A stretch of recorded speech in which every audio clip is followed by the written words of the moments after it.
नमस्कार दोस्तों, आप सभी का स्वागत है आपका अपना YouTube channel study today with Viplav में।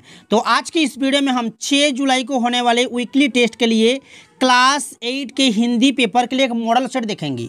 ठीक है, इस बार वीकली टेस्ट में कुल प्रश्नों की संख्या आपका 15 रहेगा, 10 ऑब्जेक्टिव और 5 सब्जेक्टिव रहेगा। ठीक है, तो आज की इस वीडियो में हम 10 ऑब्जेक्टिव और 5 सब्जेक्टिव को देखेंगे। सारे के सारे सवाल एग्जाम पेपर के लिए वेरी इंपॉर्टेंट रहने वाला है। यही सवाल आपको एग्जाम पेपर में देखने को मिलेगा, इसलिए सभी से रिक्वेस्ट है वीडियो को लास्ट तक देखिए, वीडियो को लाइक और शेयर कीजिए। तो चलिए वीडियो को स्टार्ट करते हैं। इससे पहले हम लोग मैथ का एक सेट देख चुके हैं, इससे पहले हम लोग मैथ पेपर के लिए एक सेट देख चुके हैं। वीडियो का लिंक आपको इस वीडियो का डिस्क्रिप्शन में मिल जाएगा। ठीक है, तो चलिए आज की इस वीडियो को स्टार्ट करते हैं। तो चलिए शुरू करते हैं। पहला सवाल है कि पुष्प की अभिलाषा शीर्षक कविता के कवि कौन है। पुष्प की अभिलाषा शीर्षक कविता के कवि कौन है? याद रखना, माखनलाल चतुर्वेदी। ठीक है, पुष्प की अभिलाषा शीर्षक कविता के कवि कौन है? Makhanlal Chaturvedi. Option number A सही होगा। नेक्स्ट सवाल है कि पुष्प की अभिलाषा शीर्षक कविता में पुष्प किसके प्रति समर्पित है? ऑप्शन में है मातृभूमि और वीर, किसान, देवी देवता। ऑप्शन डी में है सुरवाला। तो इस क्वेश्चन का सही आंसर हो जाएगा कौन सा? ऑप्शन नंबर ए हो जाएगा, मातृभूमि और वीर के प्रति जो है समर्पित है। Option number A. नेक्स्ट सवाल है कि पुष्प की अभिलाषा किस प्रकार की रचना है? देश प्रेम, भक्ति, श्रृंगार या हास्य? तो सही आंसर होगा ऑप्शन नंबर ए, देश प्रेम। नेक्स्ट सवाल है कि पुष्प की अभिलाषा कविता में पुष्प की क्या इच्छा है?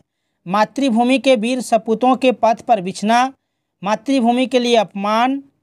ऑप्शन सी में है जन्मभूमि की लालसा। ऑप्शन डी में है देवों को चढ़ाया जाना।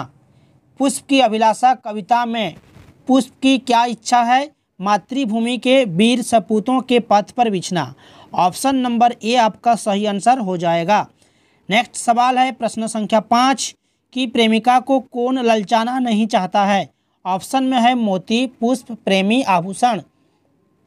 तो सही आंसर होगा ऑप्शन नंबर बी हो जाएगा, पुष्प। नेक्स्ट सवाल है कि सब का क्या अर्थ है? मृत्यु, लहर, लाश या मरण? तो सब का यहाँ पर अर्थ हो जाएगा लाश। ठीक है, ऑप्शन नंबर सी। नेक्स्ट सवाल है कि पुष्प क्या नहीं चाहता है? माला बनूं, देवता के सिर पर चढ़ाया जाऊं, जलाया जाऊं या फेंका जाऊं? तो सही आंसर होगा ऑप्शन नंबर बी हो जाएगा। पुष्प क्या नहीं चाहता है? देवता के सिर पर चढ़ाया जाऊं। ठीक है, ऑप्शन नंबर बी।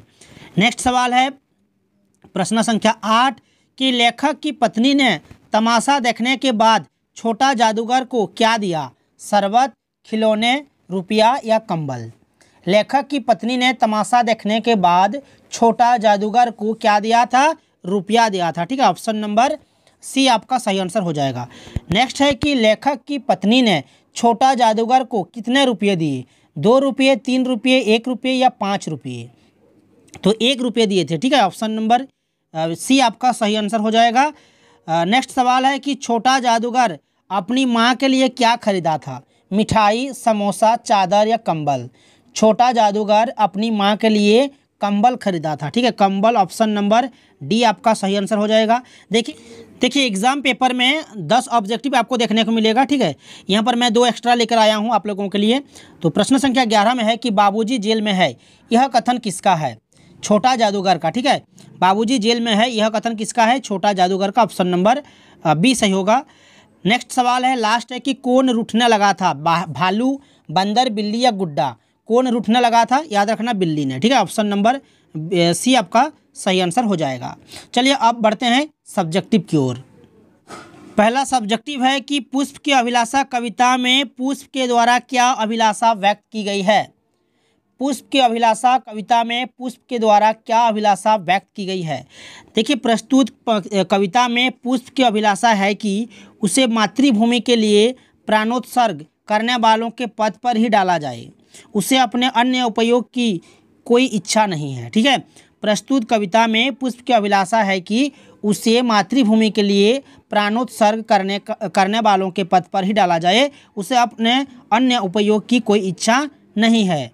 नेक्स्ट सवाल है कि मातृभूमि से आप क्या समझते हैं? देखिए मातृभूमि का अर्थ है कि हमारी माता के समान ऐसी भूमि जो जन्म से लेकर मृत्यु तक हमारा पालन पोषण करे। ठीक है, माता के समान होने के कारण मातृभूमि हमें प्राणों से भी प्यारी होती है।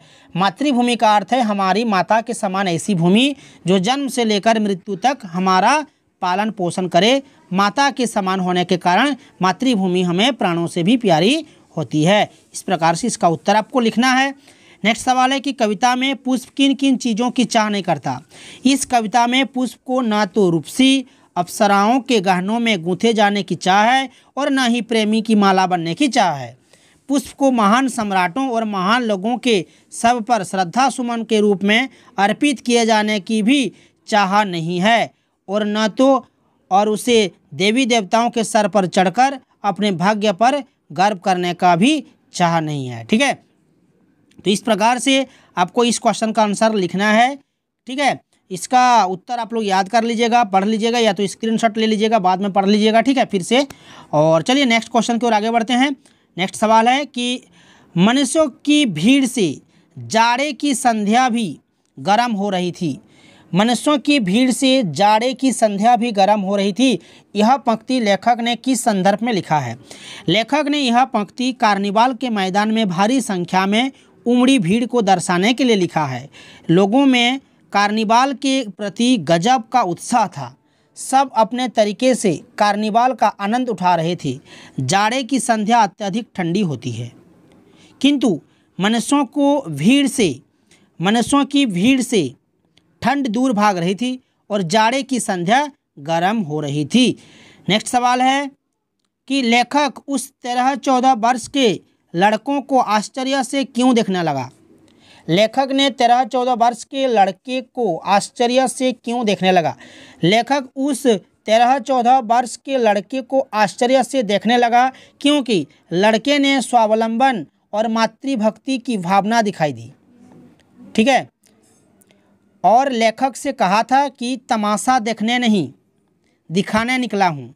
कुछ पैसे ले जाऊँगा तो माँ को पथ्य दूँगा। मुझे शरबत न पिलाकर आपने मेरा खेल देखकर मुझे कुछ दे दिया होता तो मुझे अधिक प्रसन्नता होती। इस प्रकार से इस क्वेश्चन का आंसर आपको लिखना है। फिर से रिपीट कर रहा हूँ। लेखक उस 13-14 वर्ष के लड़के को आश्चर्य से क्यों देखने लगा। लेखक उस 13-14 वर्ष के लड़के को आश्चर्य से देखने लगा क्योंकि लड़के ने स्वावलंबन और मातृभक्ति की भावना दिखाई थी और लेखक से कहा था कि तमाशा देखने नहीं दिखाने निकला हूँ। कुछ पैसे ले जाऊँगा तो माँ को पथ्य दूँगा। मुझे शरबत न पिलाकर आपने मेरा खेल देखकर मुझे कुछ दे दिया होता तो मैं अधिक प्रसन्नता होती। इस प्रकार से इस क्वेश्चन का आपको आंसर लिखना है। तो ये था क्लास 8 के लिए हिंदी का एक मॉडल सेट। इसी तरह का एक सेट आपको वीकली टेस्ट में देखने को मिलेगा। वीडियो को अगर अच्छा लगा है तो लाइक और शेयर कीजिए और हमारे चैनल में जुड़े रहने के लिए, इस तरह के वीडियोज़ देखने के लिए चैनल को सब्सक्राइब करके रखें। तो मिलते हैं नेक्स्ट वीडियो में।